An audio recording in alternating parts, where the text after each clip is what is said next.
ভালো, আমরা দুইজন মিলে মুড়ি খাইলাম, এখন চা খাবো। ওরা সবাই ঘুমাইতেছে, ওরা 3 জন। তো ওরা উঠলে পরে ওদেরকেও কি অবস্থা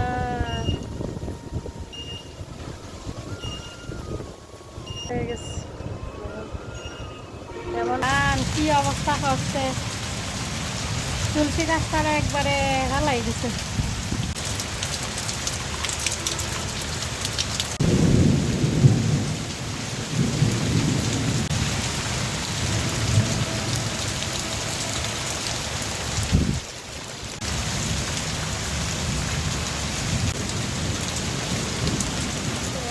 আর বাহিরের ঝড় বৃষ্টি এখন কিছুটা কমে গেছে, এই যে দেখেন।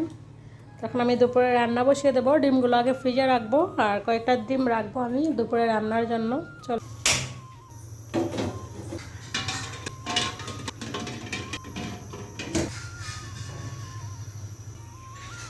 আমি এদিকে দুপুরে রান্না বান্না বসিয়ে দিলাম, আর এদিকে হচ্ছে আমার ননদ স্নান টান করে পূজা দিয়ে দিচ্ছে। তো আজকে হচ্ছে আমার আর্টিফিশিয়াল ফুলগুলো একটু ক্লিন করব, সেজন্য হালকা একটু গরম পানি করে নিলাম, হুইল পাউডার দিয়ে ফুলগুলো ভিজিয়ে রাখবো। তারপর হচ্ছে দুপুরে রান্না বান্নার পরে ফুলগুলো আমি ক্লিন করে নিব, ক্লিন করলে অনেক ভালো লাগে।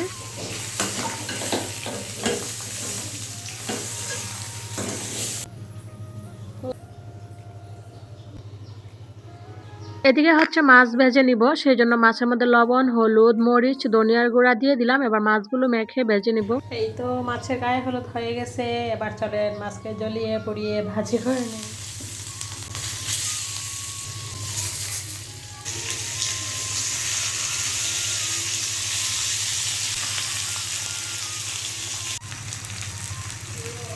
বাহিরে এত সুন্দর ঝমঝমিয়ে বৃষ্টি হচ্ছে, আর আজকে যদি খিচুড়ি না খাই তাহলে তো বৃষ্টিটা উপভোগ করা হবে না, তাই না? খিচুড়ি আমার এমনিতেই প্রিয়, তারপরে যেহেতু আজকের ওয়েদারটা এত সুন্দর, একদম মেঘলা মেঘলা একটা ওয়েদার, আর সেই এত সুন্দর ঠান্ডা পরিবেশে খিচুড়ি না খাইলে তো ভালোই লাগবে না। সেজন্য এই যে দেখেন আমি এদিকে ভুনা খিচুড়ি বসাই দিছি, আর তার সাথে থাকবে হচ্ছে ডিমের ঝোল, মাছ ভাজা, বেগুন ভাজা, এগুলোই।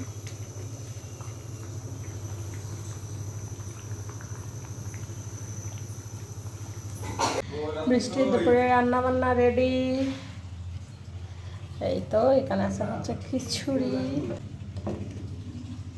এখানে আছে হচ্ছে ডিমের ঝোল, বেগুন ভাজা, মাছ ভাজা, আর তার সাথে স্যালাড।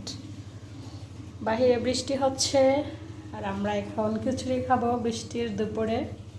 চলেন চলেন, এই মেঘলা মেঘলা পরিবেশে গরম গরম ধোয়া ওঠা খিচুড়ি সবাই মিলে খেয়ে নিই, খাওয়া দাওয়া করে তারপর হচ্ছে ফুলগুলো ক্লিন করব। আর ফুলগুলো ক্লিনের ভিডিওটা এখন আর দিলাম না, না হলে অনেকটা বড় হয়ে যাবে। পরবর্তী ভিডিওতে দেখতে পারবেন ফুলগুলো আমি কিভাবে ক্লিন করব, ক্লিন করার পর কেমন লাগছে পরের ভিডিওতে দেখতে পারবেন। তো এখনকার মতো বিদায় নেই, সবাই ভালো থাকবেন, সুস্থ থাকবেন, দেখা হবে আবারও নতুন ভিডিওতে। এখনকার মতো বাই বাই।